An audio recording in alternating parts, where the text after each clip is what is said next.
Elon Musk tried everything possible to make sure that the big beautiful bill is not going to pass the Senate, but he failed. Because this big beautiful bill has all the potential to destroy the Tesla as a company. In a few years from now, maybe we will look back at Tesla as if Tesla didn't exist at all. And if you think that I'm exaggerating, here in this video, I'm gonna explain to you why the big beautiful bill is going to crush the Tesla stock.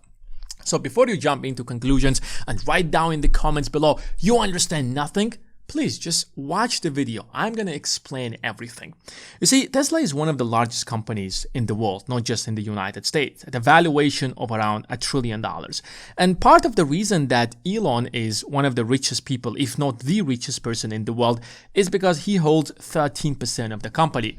And if Tesla worth $1 trillion, then it's $130 billion. But at its peak, Tesla used to worth somewhere around $1.2 to $1.3 trillion.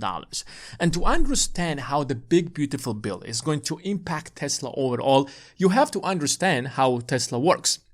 Now, a lot of people think that, oh, Tesla, this huge company that simply sells electrical cars.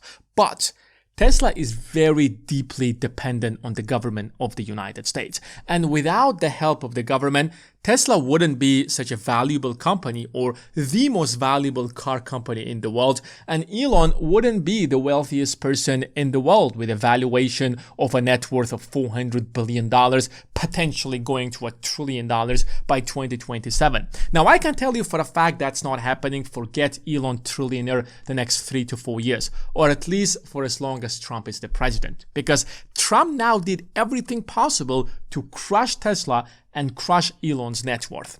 So how exactly Tesla works as a business?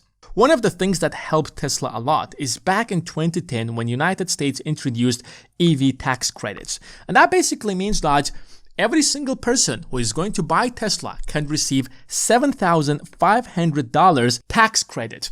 So imagine you are making, let's say, $70,000, and at the end of the year you have to pay $9,000 in taxes. That's a lot of money. But who loves paying taxes? Absolutely nobody. But what if the government is going to tell you, listen, if you go and buy an electrical car company, you can avoid $7,500 in taxes. And then you look around and Tesla is the only car company that produces electrical cars. So you go and buy a Tesla of, let's say, for $50,000. And instead of paying $9,000 in taxes, you deduct $7,500 and you pay the final tax of $1,500. The government was literally losing billions of dollars every single year for Tesla to keep growing and continue their sales. Is that because Tesla is deeply involved with the government? No. The US government simply wanted this industry to grow. And one of the tools that the government has at its disposal is to change the incentives. And since most people are driven by profits, especially when you have a corporation, then by giving tax incentives, you're encouraging people to buy electrical cars and not gasoline cars. Maybe not everybody is going to do that, but a lot of people would certainly do that. But the problem is that there was a cap at 200,000 cars, which means that if you sell more than 200,000 cars a year, you're no longer eligible for tax credit. Because at this level, you're profiting from economies of scale, and you have brought the cost per car to such a level where your business is sustainable. The point of the tax incentives is to incentivize those corporations to invest in this industry rather than other industries. But this is just part of it. The second part of it is that the government has also decided to introduce zero-emission vehicle regulatory credits. So the focus of the government over the last 10 to 20 years was that we're having a climate change problem. We have to incentivize auto brands to start producing more EVs instead of gasoline cars. You also want very clean cities. You don't want to pollute the air in your city.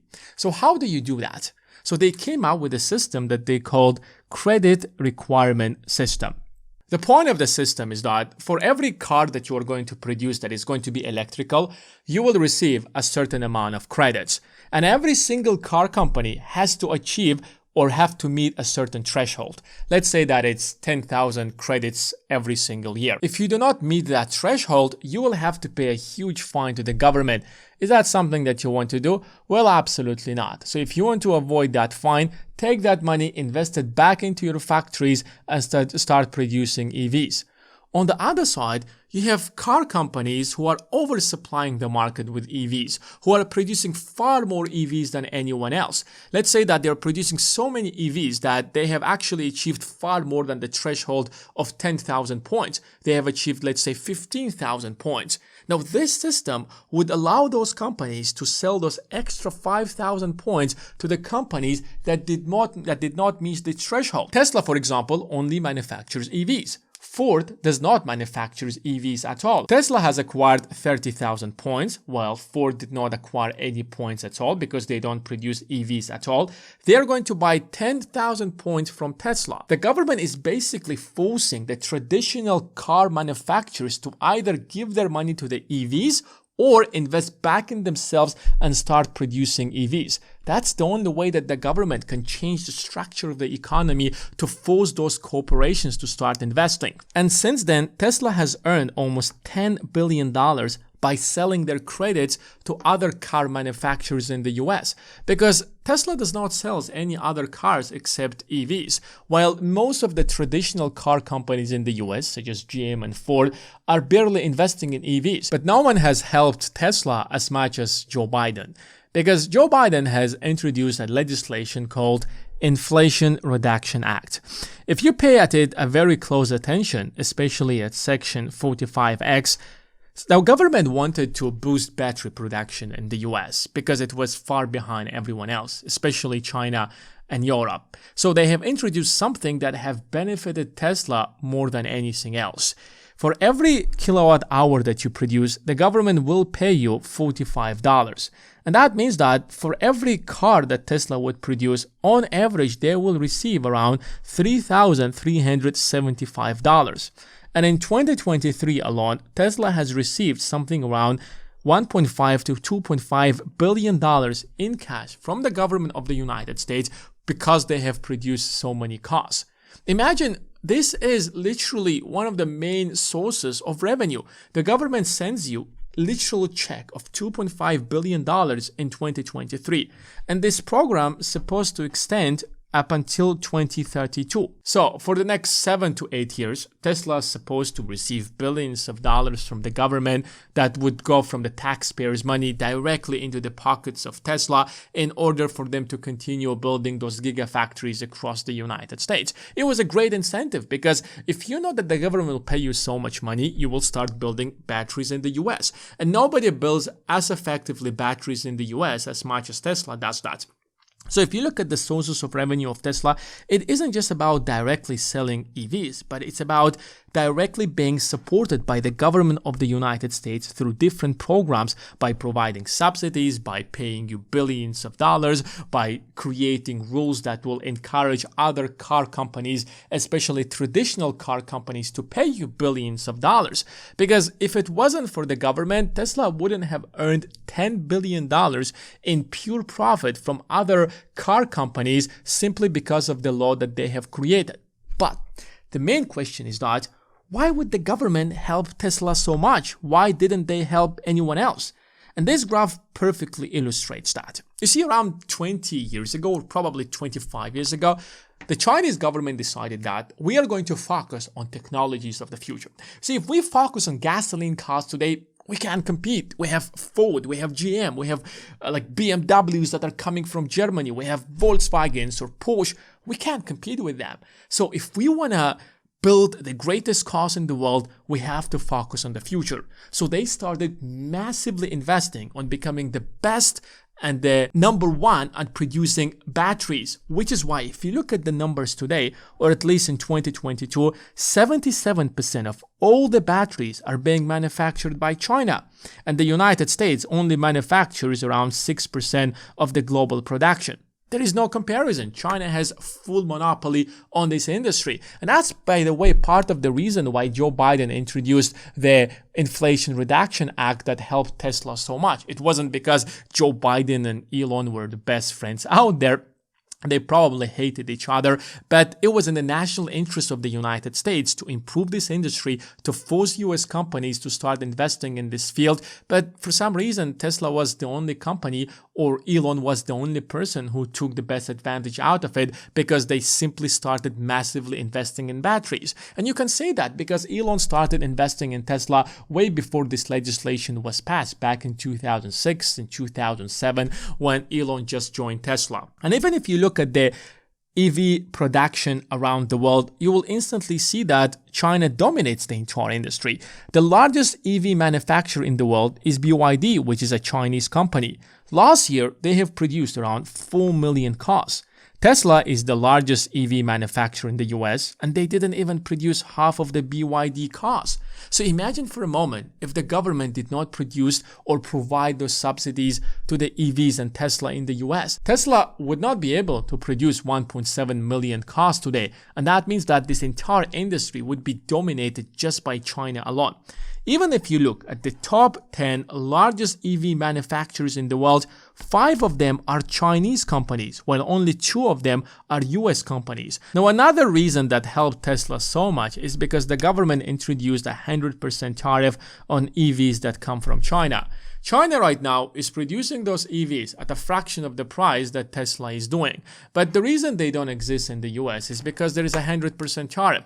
So imagine Tesla is producing the car for $40,000, and then you have a Chinese manufacturer that does it for $30,000 or $25,000. Now, you don't have access to those cheaper Chinese alternatives, because the moment they enter the United States, there is an additional tax imposed on them, which is called a tariff, and instantly they become much more expensive than Tesla. So if you're going to buy a car and you see that a Chinese car company or a Chinese brand is more expensive than Tesla, what are you going to choose? Obviously, you're going to choose Tesla. Secondly, there are also tax breaks that the government has provided you. So the government did everything possible in order to boost this industry, and yet the US is still far behind China. And this is where the problem comes, because the Big Beautiful Bill destroys the entire business model that Tesla has been relying on for the last 15 years to become the world's largest EV manufacturer, or the most valuable EV company in the world.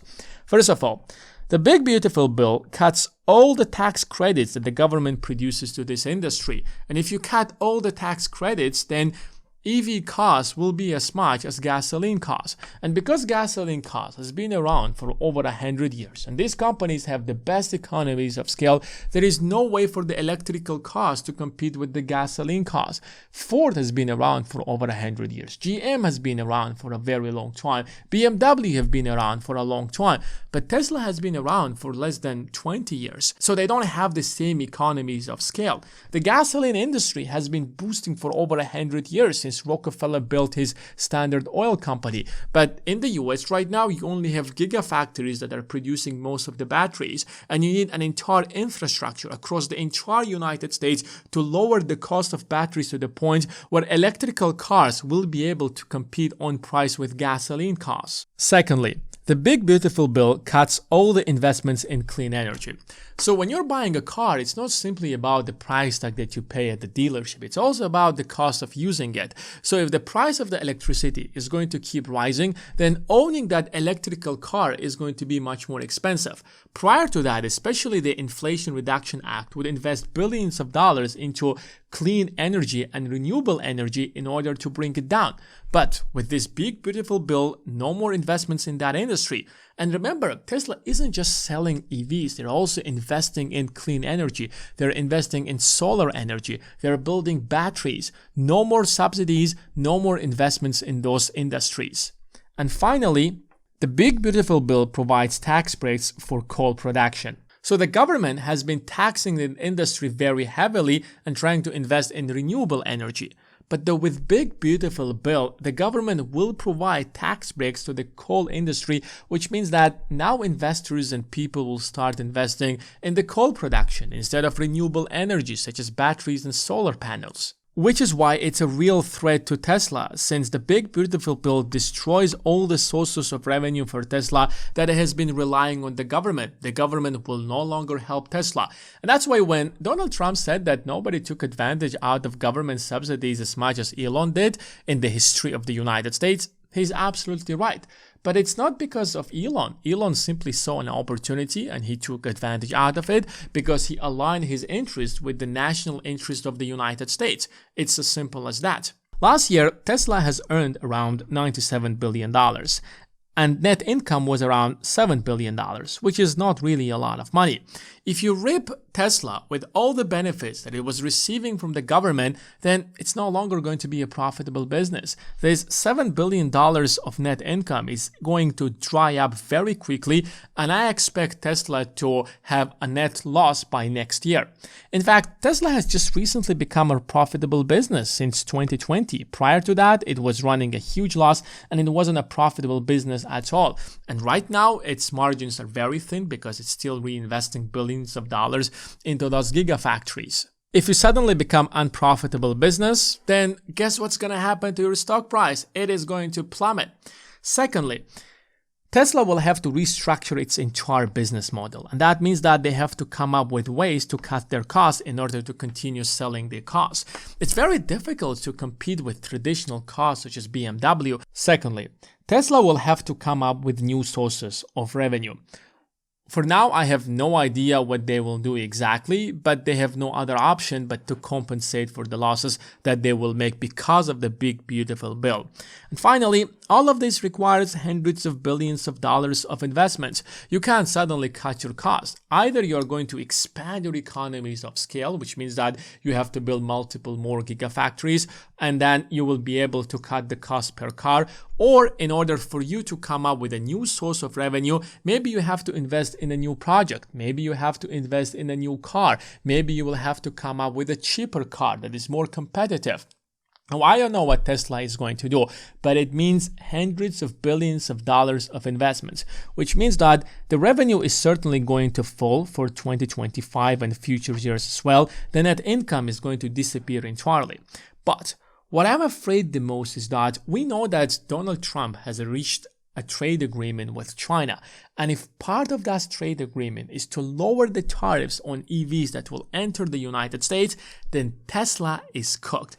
If that is going to happen, it's over for Tesla. Because EVs from China are being heavily subsidized by the government of China, which means that they can produce their EVs at a fraction of the price of the US. So if they reduce the subsidies from 100% to 50%, and now Tesla does not have all the subsidies that are coming out from the US government, then China cannot possibly compete with those costs. Now, this is my speculation when it comes with the trade agreement with China, since we don't have the details. When the details will come out, we will know. Even if that does not happen, Tesla is still in a crisis, and its stock is going to suffer tremendously over the next few months, or maybe even over the next few years. Well, the big beautiful bill is going to hit Tesla so strongly, it doesn't mean that it's not going to boost other industries. Investors will profit anyways, regardless of what happens in the market.